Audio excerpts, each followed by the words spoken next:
Today we're keeping it simple. I'm gonna make a very straightforward but wholesome and foolproof cassava bread using the Lotus Cassava and Wheat Flour. Now, hopefully in the future I'll get to experiment more with this product and bring more recipes, but as I said today, we're keeping it simple. I'm gonna share a simple recipe with you. I also will be sharing one tip that I learned along the way that could improve the quality of your bread when making a bread like this. So, without further ado, let me get into it. All right, so to get the ball rolling, we're starting off with 1 1/3 cups of warm water. To that, I'm adding 2 teaspoons of yeast, 1 teaspoon of salt, and now I just want to combine this. And I know some people say that adding salt directly to the yeast stops the yeast from activating, but that hasn't been my experience thus far, so I ain't worrying about that. So you just want to combine this. Now we're adding 4 cups of our cassava and wheat flour.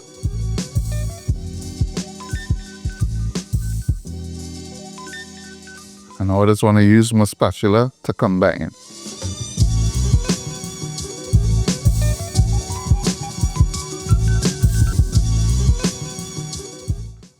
At this point, I just want to switch to my hands and make sure all the flour is well hydrated.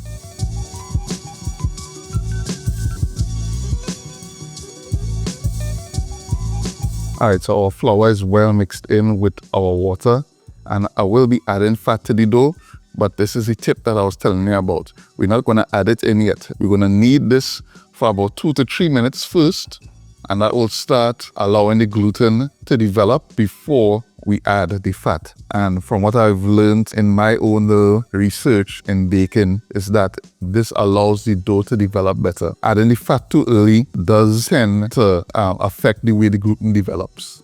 And at this point, the dough might be feeling a little stiff, but that is okay. We still have to add the fat in, so don't worry about it. And now we're going to add 2 tablespoons of vegetable shortening into the dough. And of course, you want this at room temperature. And now you just want to work that in and incorporate all that into the dough. Now I know this might seem a little bit messy, but this will give you better results, a better end product, doing it this way rather than combining it with the dough before you start to get that gluten development with the yeast and water and all that.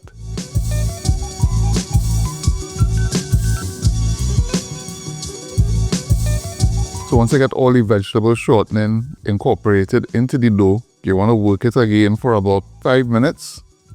Once it comes together like this into a smooth ball, you're good to go. Alright, so we have our dough formed, so I just want to put it back into our bowl. So now we're just going to cover this and allow it to poof for about 30 minutes or until it's doubled in size. Alright, so our dough has basically doubled in size. So now just want to remove our plastic. Now I want to degas this and shape the loaf. I'm just going to stretch the dough and fold it onto itself.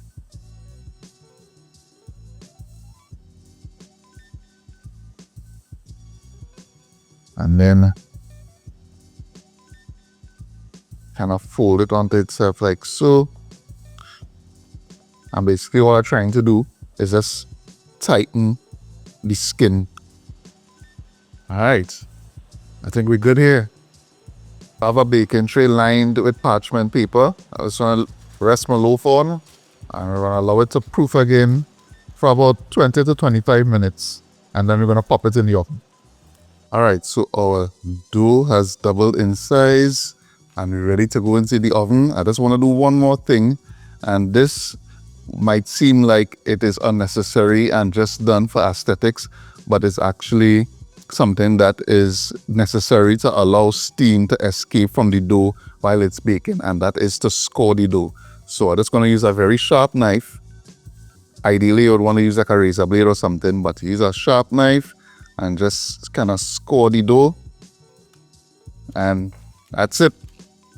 Into the oven at 350 degrees for about 25 minutes. Alright, so our dough is out of the oven and I had to put it back in at the 25-minute mark for about 5 more minutes because I wanted it to get some more color. I wanted it to be a little darker. One thing that I didn't mention that I did before putting it in the oven is put a tray to the bottom of the oven and place some boiling water in it, and that steam action helps to cook the bread evenly, and it also gives the bread a real nice crust. So the bread is done. I'm putting it on the cooling rack to cool. You could knock the bread and hear that it's hollow, so you'll know that the bread is done. So now, most important part, allowing it to cool before we cut into it. All right, so our bread is completely cooled. So now it's time to cut into this bad boy. Hear that crust? That's what I wanted. Nice crusty loaf. Yep. Look at that. Looking good. Be looking good. Just gonna cut a slice here.